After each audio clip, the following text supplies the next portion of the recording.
Greetings, Professor Wood.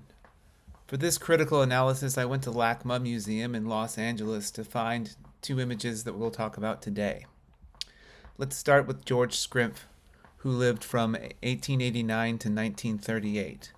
Although a self-taught artist, Schrimpf wound up becoming one of the most important artists in the new objectivity movement.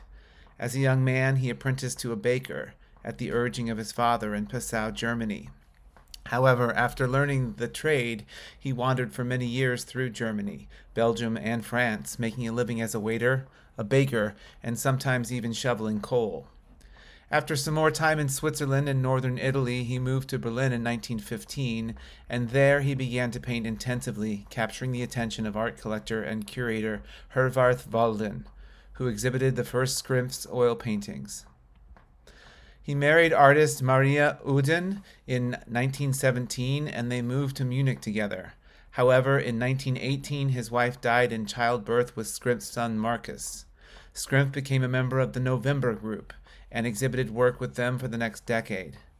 The new objectivity movement emerged from the 1920s as a challenge to Expressionism. They wanted to look at reality in an unsentimental way and focus on the objective world as opposed to the romantic abstract ideals of Expressionism. They focused mainly on portraits.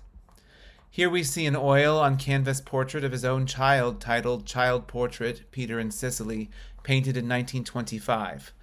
The child stands holding on to the balcony railings while another tier of the terrazzo and verdant rolling hills appear in the background.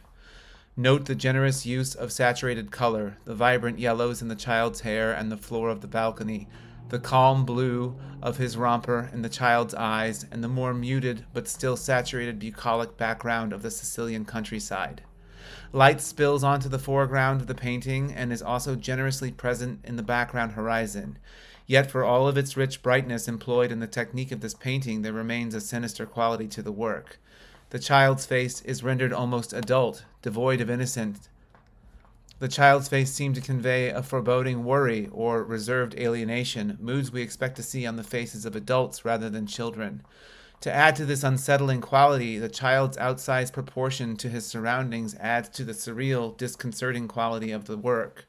The brushstrokes are smooth and lovingly rendered, but the vibrant reality conveyed only serves to underline the uneasy apprehension going on in the piece.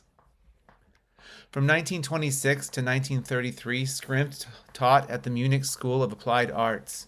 In 1933, he was appointed as extraordinary professor at the State University for Art Education in Berlin. However, his teaching career was to end in 1937 after he was labeled a degenerate artist by the Nazi Party for his membership in the Communist Party decades earlier. 33 works by Schrimpf were removed from German museums. He was further defamed by being included in a Nazi exhibition of degenerate art in 1937. He died in 1938. Moving on, we see the opulent 1913 oil on canvas Sleeping Woman Julia by Lionel Feininger, who lived from 1871 to 1956. Feininger was born in New York to German parents. At the age of 16, he was sent to Hamburg to study music, but wound up at the Applied Art College where he studied art instead. In 1906, he began a 20-year career as a cartoonist for the Chicago Sunday Tribune, but his fine arts career would take off later on. By 1912, he had expanded into oil painting, and his developed style of intersecting planes and overlapping surfaces was influenced by Cubism.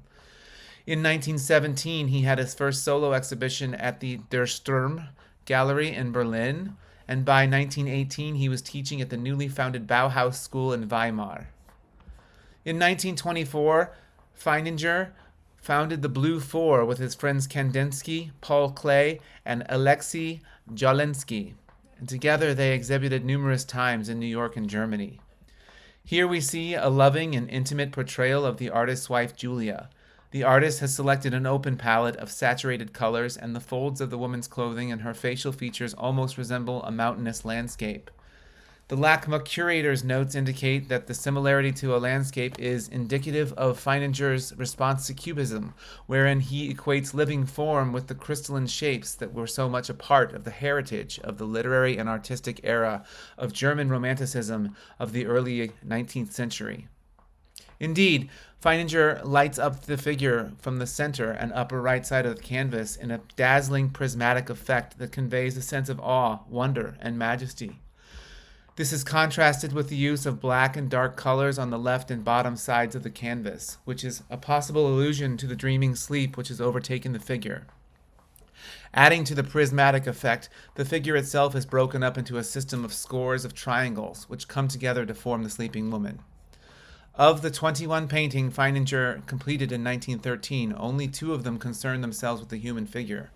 Both are portraits of his wife.